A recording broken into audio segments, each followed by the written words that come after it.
네, 저는 오늘 아가페 십자가의 사랑이라는 제목으로 말씀을 선포하고자 합니다. 남유다의 그 마지막 종교개혁자 요시야 왕이 그만 무기또에서 북진 정책을 펼치는 이집트의 파라오 느고와 전투를 벌이게 되었습니다. 무기또 전투에서 요시야 왕이 38살의 젊은 나이로 안타깝게 전사하고 맙니다. 이스라엘의 종교개혁을 이루고자 하는 요시야 왕의 꿈은 사라졌습니다. 그 뒤를 이어서 요시야의 뒤를 이어서 아들 여호아스, 여호야킴 왕이 즉위를 하는데요. 이들은 이집트와의 그 친 이집트 외교 정책을 펼치면서요, 이집트의 군사력을 의지하면서 이집트의 태양신을 섬기고 급속히 우상 숭배에 빠져들게 됩니다. 왕이 이러하니까 백성들은 왕을 따라서 우상을 숭배하는 것입니다. 하나님을 믿는 신앙이 급속도로 사라져가는 것입니다. 우상의 소용돌이에 휩싸이게 되었던 것입니다. 하나님이 예레미야라는 선지자를 보내서 나에게 돌아오라고 백성들에게 왕에게 선포하게 합니다. 패역한 이스라엘아, 패역한 유다야, 나에게 돌아오라. 간곡한 그 선지자의 호소에도 불구하고 요야킴 왕은 예레미야를 박해하고 감옥에 가두고 그러죠. 돌아오지 않는 이스라엘. 하나님은 징계의 회초리를 드셨습니다. 동북쪽에 있는 신흥 강국 바벨론이라는 나라를 회초리로 사용하시는데요. 주전 605년경에 바벨론 느부갓네살 왕을 남유다에 징벌하러 보내셨던 것입니다. 느부갓네살 왕은 많은 대군을 이끌고 남유다를 침공했습니다. 유다는 1차 침공으로 인해서 초토화가 되고 왕을 폐위시키고요. 느부갓네살 왕은 시드기야 왕을 섭정하우로 내세우고 그때 많은 남유다의 지식인들을 포로로 볼모로 끌고 가게 되는데요. 이때 오늘 본문에 나오는 다니엘과 세 친구 사드락, 메삭, 아벳느고도 함께 끌려가게 되는 것입니다. 느부갓네살 왕은 신하들에게 명령을 내립니다.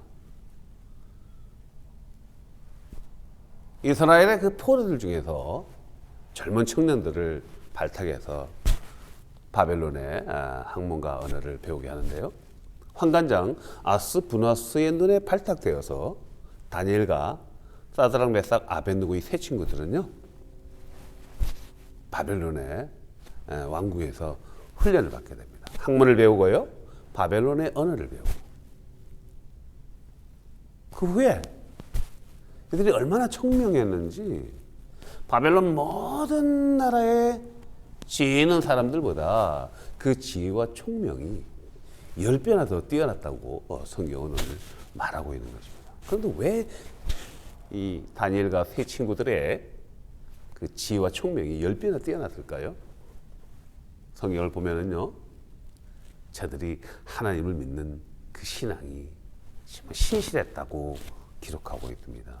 우상 숭배의 나라에서 여호와 신앙을 굳건하게 지키고 있던 친구들이었던 것이죠. 느부갓네살이 왕이 된 지 2년이 되었을 때 포로로 끌려간 그 다니엘과 세 친구들이 포로로 끌려간 그 이듬해 느부갓네살 왕이요, 이상한 꿈을 꿉니다. 아주 기분 나쁜 꿈을 꾸는데요. 꿈에 큰 신상이 나타납니다. 머리는 황금으로 되어 있고요. 가슴은 은으로 되어 있고 넓적다리는 노스로 되어 있고 발은 흙과 쇠로 되어 있는 큰 신상이 나타나는 꿈을 꾸는데요. 느부갓네살 왕이 온 바벨론 조서를 내려서 꿈꾸는 자들, 지혜 있는 자들을 불러 모읍니다. 자신의 꿈을 해몽하라고. 꿈 내용을 이야기 안 하면서 해몽을 하라고 합니다. 이때 다니엘이 하나님의 도움으로 느부갓네살 왕의 꿈을 해몽해 주게 되는데요. 이를 계기로 느부갓네살 왕에게 발탁된 다니엘은 왕궁에서 바벨론을 관리하는 역할을 하게 됩니다. 또 다니엘의 추천으로 세 친구들은요, 바벨론 지방의 행정 관리로 일을 하게 됩니다.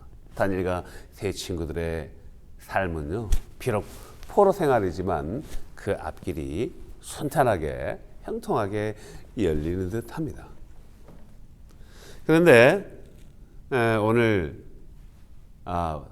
본문에서 보면은 바벨론 왕이 바벨론의 그 두라 평지에다가요, 그물었던 신상을 건립하고 매일 신호에 따라서, 악기 신호에 따라서 그 금신상에 절을 하게 하는 것입니다. 그 절을 하지 않는 사람들은요, 금신상을 숭배하지 않는 자들은 풀무불에 던져서 죽이라는 명령을 내리는 것입니다. 서슬퍼런 왕의 명령. 시간을 정해놓고 우상에 절을 해야 하는 것입니다. 그러나 하나님 신앙, 여호와 야훼 신앙을 굳건하게 지키고 있는 다니엘과 세 친구 사드락, 메삭, 아벳느고, 느부갓네살이 세운 우상에 절을 할 수가 있을까요?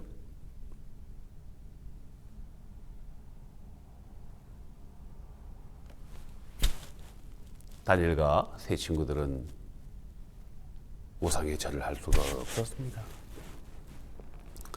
하나님의 사람들은요, 이처럼 신앙을 위협받는 일들이 허다하게 일어나는 것입니다.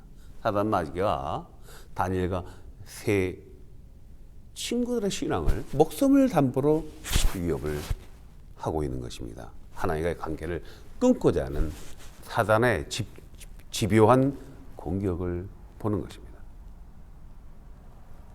우리는 여기서 왜 구약에 나오는 많은 선지자들, 그리고 신약 시대에 2000년의 기독교 역사를 통해서 많은 사람들이 신앙을 지키기 위해서, 신앙을 지키면서 박해를 받고요, 심지어 목숨을 잃는 많은 순교자들이 나오는지요. 다니엘과 세 친구들, 사드락, 메삭, 아벳느고가 그냥 형식적으로 금시상에 절을 하고 마음으로 그 신앙을 지키면은 안 되었는지요. 그들은 죽음이 두렵지 않았을까요? 두려웠을 것입니다. 인간은 누구나 다 연약한 존재이기 때문입니다. 그런데 오늘 본문에 나온 다니엘과 세 친구들이 왜 죽음을 두려워하지 않고 하나님에 대한 신앙을, 절개를 목숨을 내걸고 지킬 수 있었을까요? 저는 그 해답을 성경을 통해서 찾고자 합니다. 성경에서 신약 성경 로마서 10장 10절을 보면은요, 바울은 이렇게 선포합니다. 마음으로 믿어 의에 이르고 입으로 시인하여 구원에 이른다. 마음으로 믿어 의에 이르고 입으로 시인하여 구원에 이른다고 말하는 것입니다. 마음으로 믿는 것이 중요합니다. 그러나 보여지는 믿음도, 내가 입으로 고백하는 신앙도 똑같이 중요하다는 것입니다. 사드락, 메삭, 아벳느고는요, 느부갓네살 왕 당시의 그 패권자 느부갓네살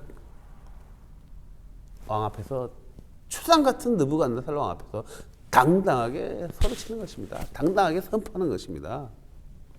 다니엘서 3장 17절을 보면은요. 나의 하나님이 풀무불에서 능히 건져내겠고 그렇게 아니하실지라도 왕의 신들을 섬기지도 아니하겠고 왕이 세우신 금신상에 절하지 않겠다.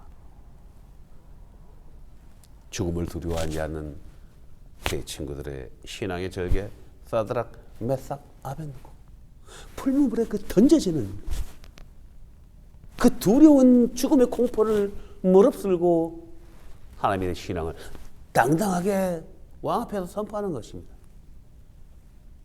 무엇이 저들의 믿음의 근원이 되었을까요? 무엇이 저들의 죽음도 두려우지 않은 그 깊은 신앙의 뿌리일까요?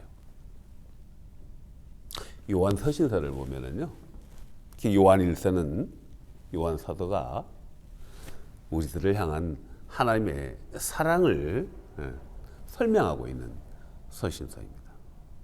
여기서 말하는 사랑은요, 우리가 한글로 된 사랑이라는 말은 포괄적인 의미를 가지고 있는데 헬라어 원어를 보면요, 요한 일서에서 말하는 하나님의 사랑은 아가페의 사랑을 말하는 것입니다. 아가페의 사랑은요, 아들 예수 그리스도의 십자가의 죽음으로 인류를 구원하시고자 하시는 그 하나님의 십자가 사랑을 말하는 것입니다. 아들의 죽음까지 허용하신 하나님의 사랑. 하나님은 성령 하나님을 통해서 성자 예수 그리스도의 십자가의 그 순환과 죽음을 함께 하셨던 그 자비로우신 사랑. 요한일서 4장 16절의 말씀을 보겠습니다. 하나님은 사랑이시라.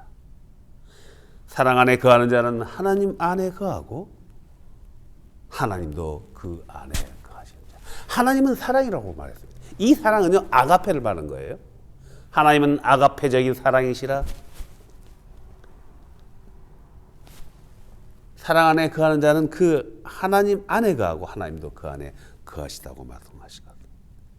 십자가의 사랑 안에 거하는 것입니다. 그래서 하나님을 우리가 믿는다는 것은요, 십자가의 사랑 안에 있으므로 우리들도 하나님의 십자가의 사랑 안에서 하나님이 주신, 우리에게 주신 십자가의 사랑, 아가페적인 사랑, 독생자 예수 그리스도의 죽음까지도 허락하신 그 하나님의 사랑 안에 거한다는 것입니다. 사랑을 받은 자는요, 그 아가페적인 사랑을 할 수 있다는 것입니다. 죽음을 두려워하지 않는 그 신앙의 절개로 나타난다는 것입니다. 아가페의 사랑은 오직 하나님께로부터 가능한 것입니다. 연약한 인간인 우리들은요, 우리들의 의지와 노력으로는 절대로 아가페적인 사랑을 할 수가 없는 것이죠. 요한복음 21장에 보면은 예수님 이제 십자가에 죽으시고 이제 부활하셔서 3번이나 제자들에게 나타나시는 대목이 나오는데요. 여전히 제자들은 예수님 십자가에서 죽으시고 나서 부활하신 모습을 보이는데도 불구하고 다시 갈릴리 바다로 가서 본업인 업으로 돌아가서 살고 있습니다. 예수님이 고기잡이하는 제자들에게 나타났습니다. 베드로와 제자들이 고기를 못 잡고 밤새도록 허탕을 치고 돌아오는데 배 우측에 그물을 던지라는 예수님 말씀을 듣고 그물을 던졌더니 새벽녘에 153마리가 되는 큰 고기들로 153마리가 되는 고기를 잡을 수가 있었습니다. 포고에 도착하니까 예수님이 아침 조반을 준비하고 계셨습니다. 조반을 건네시면서 예수님이 그 유명한 베드로에게 묻지 않습니까?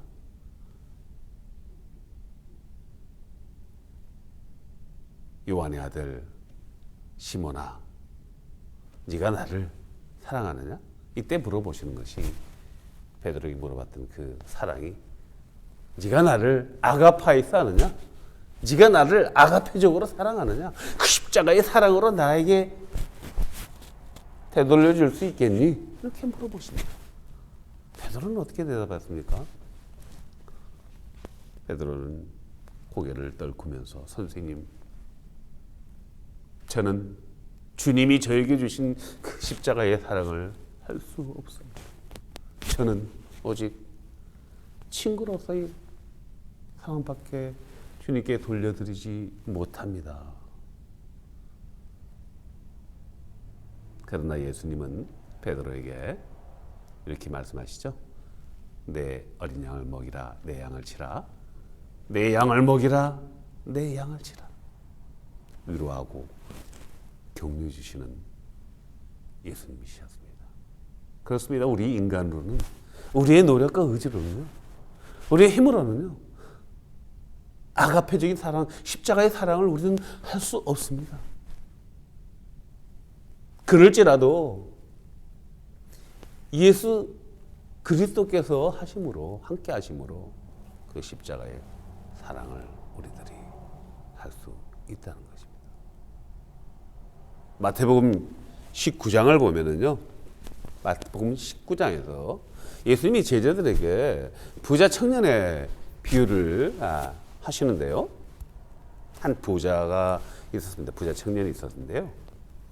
영생이 궁금했던 모양입니다. 예수님께 다가와 선생님, 어떻게 하여야 영생을 얻을 수 있겠습니까? 이렇게 물어보잖아요.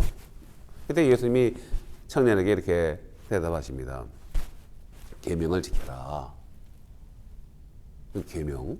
그때 청년이 살인하지 말라, 간음하지 말라, 도둑질하지 말라, 내 이웃에 대해 거짓 증거하지 말고 내 부모를 섬겨라.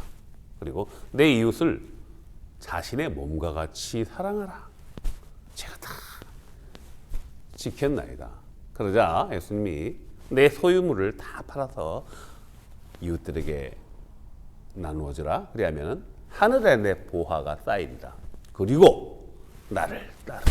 이렇게 말씀하시자 청년이 어떻게 했습니까? 심히 고민하며 돌아갔다고 합니다. 이어서 예수님이 결론을 내리시는데요. 이 비유 말씀하시면서 부자가 천국에 들어가는 것은 낙타가 바늘길을 통과하는 것이 훨씬 더 쉽다고 말씀을 하는 것이죠. 불가능하다는 얘기입니다. 그래서 제자들이 예수님에게 심히 놀라서 예수님에게 질문을 합니다. 선생님, 그러면 너는 누가 천국에 들어갈 수 있습니까? 천국에 들어갈 수 있는 사람이 하나도 없지 않습니까?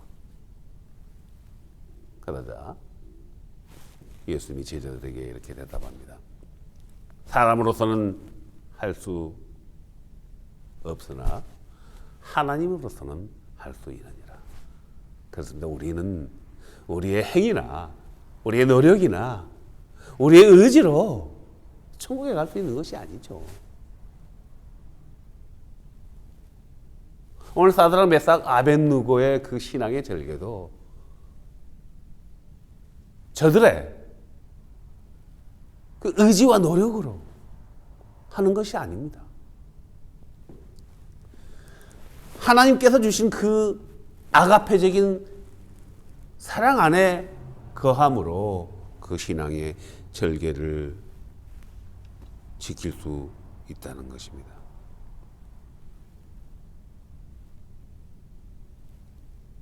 아가페의 사랑이 하나님으로부터 온 것이듯 하나님과 함께할 때 죽음을 불사하는 그 신앙의 절개를 지키면서 순결을 각오할 수 있다는 것입니다. 결국 세 친구들은요, 불타는 풀무불에 던져졌습니다. 근데요, 풀무불에 던져졌는데 느부갓네살 왕이 보니 세 명의 친구를 보냈는데 분명히 한 명이 더 있는 거예요. 품을 가까이 가서 보니까 마치 하나님의 아들인 한 사람이 모습이 보인다고 성경은 설명하는 것입니다.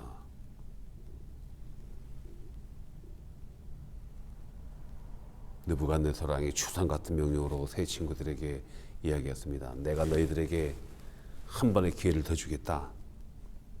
이라도 우상에게 절해라. 너희 신앙을 버려라. 그렇지 않으면 너희가 뜨거운 풀무불에 타서 죽으리라. 세 친구의 대답. 다시 한번 다니엘서 3장 17절의 말씀, 18절의 말씀을 봅니다. 우리가 섬기는 하나님이 계시다면 우리를 맹렬히 타는 풀무불에서 건져내시리라. 18절. 그렇게 하지 아니하실지라도 우리가 왕의 신들을 섬기지 아니하고 왕이 세우신 금신상에도 절하지 않겠다. 느부갓네살의 분노가 맹렬히 타올랐습니다. 신하들에게 명령합니다. 풀무불의 화염을 7배나 더 올려라. 군인들의 명령에서 사드락, 메삭, 아벳느고를 맹렬히 타는 풀무불을 던져 넣었습니다. 근데 한 명이 더 있는 것입니다. 신들의 아들과 같다고 성경은 말하고 있습니다. 신약시대 때 예수님 승천하시고 나서 12명의 사도들 중에서 바울을 포함한 12명의 사도들 다 순교했지 않습니까? 사도 요한만 빼고 다 순교했습니다. 사도 요한도요, 로마 제국의 그 황제 숭배 사상에 황제 숭배에 거부하다가 정말 죽음을 여러 번 수차례 죽임을 당하려고 끓는 기름가마에 던져놓기도 했지만 튀어져 나오는 거예요. 도저히 죽일 수가 없으니까 반모섬에 유배보내서 채석장에서 일을 하게 했던 것입니다. 하나님이 선택한 믿음의 사람들은요, 하나님의 능력으로 죽음을 두려워하지 않은 그 받은 아가페의 사랑을 통해서 죽음을 두려워하지 않은 하나님의 신앙의 절개를 지킬 수 있었던 것입니다. 그리하여 아니하실지라도 왕이 세우신 금신상에 절하지 않겠습니다. 하박국 선지자 하박국 3장 17절 18절의 말씀이 떠오릅니다. 비록 무화과 나무가 무성치 못하고 포도나무에 열매가 없고 감람나무에 소출이 없습니다. 밭에 식물이 없고 먹을 것이 없고 우리의 양이 없고 외양간에 소가 없을지라도 나는 여호와로 인하여 즐거워하고 나의 구원의 하나님으로 인하여 기뻐하리로다. 아멘. 우리들의 신앙은 어떻습니까? 내가 주인 되는 신앙입니까? 하나님은 우리의 필요를 공급하시는 하나님입니까? 우리의 생각대로, 우리의 계획대로 되지 않을 때 하나님 어찌 이러십니까? 이러실 수는 없지요. 이러한 신앙을 갖고 있는 건 아닌가요? 불신앙으로 바벨론에게 국가를 정복당한 이스라엘은요, 이 다니엘과 사드락, 메삭, 아벳느고라는 이 다니엘서를 기록하여서요, 하나님 믿는 야훼 신앙을 후손들에게 물려줄 수 있었습니다. 비록 포로로 끌려갔지만은 저들의 신앙은 다시금 되살아났고요. 그로부터 2500년이 지난 후 후손들의 신앙의 굳건한 신앙의 터전 위에 현재의 이스라엘을 재건할 수 있었던 것입니다. 하나님이 주신 아가페적인 사랑, 그 십자가의 사랑을 받은 우리들이 그 신앙 안에 거할 때, 그 예수 그리스도의 십자가의 사랑 안에 거할 때 십자가의 구원의 사랑을 지키면서 후손들에게 물려줄 수 있는 빛과 같은 그리스도인 되시기를 주님의 이름으로 축복합니다. 기도하겠습니다. 아버지 하나님,